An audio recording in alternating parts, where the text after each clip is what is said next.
আসসালামু আলাইকুম। বার্তা বৈঠক সংবাদ বুলেটিনে স্বাগত জানাচ্ছি। আমি কাজী হাসরা জাহান। প্রথমেই সংবাদ শিরোনাম। ইসরায়েলকে সহযোগিতার অভিযোগে ১২ জনকে গ্রেপ্তার করেছে ইরান। মসজিদের তবারক নিয়ে ঝগড়া, একজনকে পিটিয়ে হত্যা। বাংলাদেশের সঙ্গে সম্পর্ক দৃঢ় করতে চায় ভারত, বললেন মির্জা ফখরুল। বড় হার নয়, আলোচনা সাকিবকে ঘিরেই। চট্টগ্রামের কর্ণফুলীতে সড়ক দুর্ঘটনায় মোটরসাইকেল আরোহী নিহত। এতক্ষণ শুনছিলেন সংবাদ শিরোনাম, এবার বিস্তারিত। ইসরায়েলকে সহযোগিতার অভিযোগে ১২ জনকে গ্রেপ্তার করেছে ইরান। ইসরায়েলের সঙ্গে সহযোগিতা ও ইরানের নিরাপত্তার বিরুদ্ধে কর্মপরিকল্পনার অভিযোগে ১২ ব্যক্তিকে গ্রেপ্তার করা হয়েছে। ইরানের রেভলিউশনারি গার্ডস গত রোববার একথা বলেছে। ইরানের রেভলিউশনারি গার্ডসের বিবৃতিতে বলা হয়, ইহুদিবাদী শাসক অর্থাৎ ইসরায়েল ও তার পশ্চিমা সমর্থকেরা, বিশেষ করে যুক্তরাষ্ট্র, ফিলিস্তিনের গাজা ও লেবাননের জনগণের বিরুদ্ধে তাদের অশুভ লক্ষ্যে সফল হয়নি। তারা এখন ইরানের নিরাপত্তার বিরুদ্ধে একের পর এক কর্মপরিকল্পনার মাধ্যমে এই সংকট ইরানে ছড়িয়ে দিতে চাইছে। রেভলিউশনারি গার্ডস আরও বলছে, ১২ জনকে ইরানের 6টি প্রদেশ থেকে গ্রেপ্তার করা হয়েছে। তবে তাদের কবে কখন গ্রেপ্তার করা হয়েছে তা বলা হয়নি। লেবাননের সশস্ত্র গোষ্ঠী হিজবুল্লাহ সদস্যদের ব্যবহৃত হাজারো পেজার ও ওয়াকিটকি সম্প্রতি বিস্ফোরিত হয়। এ ঘটনার জেরে মধ্যপ্রাচ্যে উত্তেজনা আরও বেড়ে গেছে। এই বিস্ফোরণের ঘটনাকে হামলা হিসেবে অভিহিত করে ইসরায়েলকে দায়ী করেছে হিজবুল্লাহ। ফিলিস্তিনের গাজায় প্রায় বছরব্যাপী যুদ্ধ চলছে। গাজায় নির্বিচার হামলা চালিয়ে যাচ্ছে ইসরায়েল। এই যুদ্ধের সমান্তরালে হিজবুল্লাহ ও ইসরায়েলের মধ্যে বড় পরিসরে পাল্টাপাল্টি হামলার ঘটনাও ঘটেছে।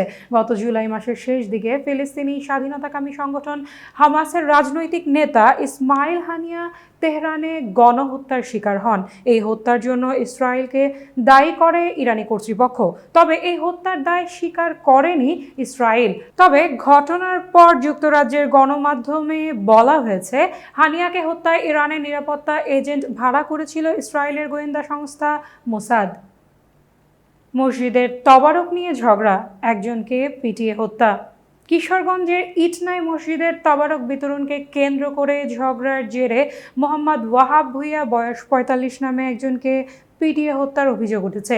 গত রোববার ২২ সেপ্টেম্বর ভোরে চিকিৎসাধীন অবস্থায় ঢাকা মেডিকেল কলেজ হাসপাতালে মারা যান তিনি।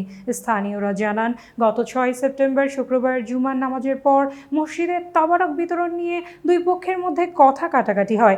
এর জেরে শনিবার সকালে রাস্তায় একাপে উপজেলার সদর ইউনিয়নের উদিয়াপাড় খালপাড় হাটির দ্য ওয়ালা গোষ্ঠীর লোকজন ভুঁইয়া গোষ্ঠীর মৃত আজগর আলীর ছেলে মোহাম্মদ ওয়াহাব ভুঁইয়াকে পিটিয়ে গুরুতর আহত করেন। পরে তাকে কিশোরগঞ্জ শহরের হাসপাতালে নিয়ে গেলে কর্তব্যরত চিকিৎসক অবস্থা আশঙ্কাজনক হওয়ায় তাকে ঢাকা মেডিকেল কলেজ হাসপাতালে পাঠান। সেখানে চিকিৎসাধীন অবস্থায় রোববার ভোরে তার মৃত্যু হয়। তার মৃত্যুর খবর ছড়িয়ে পড়লে দুই পক্ষের মধ্যে উত্তেজনা সৃষ্টি হয়। খবর পেয়ে দ্রুত ঘটনাস্থলে পৌঁছায় ইটনা উপজেলা ক্যাম্প কমান্ডার ও ১৫ RE ব্যাটালিয়নের সদস্যরা ও পুলিশ সদস্যরা। ঘণ্টাখানেকের চেষ্টায় সেনাবাহিনী ও পুলিশ সদস্যরা পরিস্থিতি নিয়ন্ত্রণে আনেন। নিকলি থানার ভারপ্রাপ্ত কর্মকর্তা ওসি জাকির রব্বানী ঘটনার সত্যতা নিশ্চিত করেছেন। তিনি জানান, এ ঘটনায় দুজনকে আটক করা হয়েছে। মামলা প্রক্রিয়াধীন রয়েছে। মামলা অনুযায়ী পরবর্তী আইনি ব্যবস্থা গ্রহণ করা হবে। বাংলাদেশের সঙ্গে সম্পর্ক দৃঢ় করতে চায় ভারত, বললেন মির্জা ফখরুল। ছাত্র জনতার আন্দোলনের মুখে গত ৫ই আগস্ট সাবেক প্রধানমন্ত্রী শেখ হাসিনা দেশ ছেড়ে ভারতে গিয়ে আশ্রয় নেন। এ ঘটনার পর বিএনপির সঙ্গে ভারতীয় প্রতিনিধির এটাই প্রথম আনুষ্ঠানিক বৈঠক শেষে এক সংবাদ সম্মেলনে মির্জা ফখরুল জানান, দুই দেশের সম্পর্ক কিভাবে আরও দৃঢ় করা যায় তা নিয়ে ভারতীয় হাই কমিশনারের সঙ্গে আলোচনা হয়েছে। তিনি বলেন, আজ ভারতের হাই কমিশনারের সঙ্গে বৈঠক হয়েছে। ঘণ্টাব্যাপী বৈঠকে দুই দেশের সম্পর্ক আরও কিভাবে দৃঢ় করা যায় তা নিয়ে আলোচনা হয়েছে। ভারতের সঙ্গে আমাদের সমস্যাগুলো আমরা তুলে ধরেছি। মির্জা ফখরুল আরও বলেন, আমরা আমাদের পানি সমস্যার কথা বলেছি, এটা দ্রুত সমাধান হওয়া দরকার, এটাও বলেছি। সীমান্তে হত্যা বন্ধ করা প্রয়োজন, সে কথাও আমরা তাদেরকে বলেছি।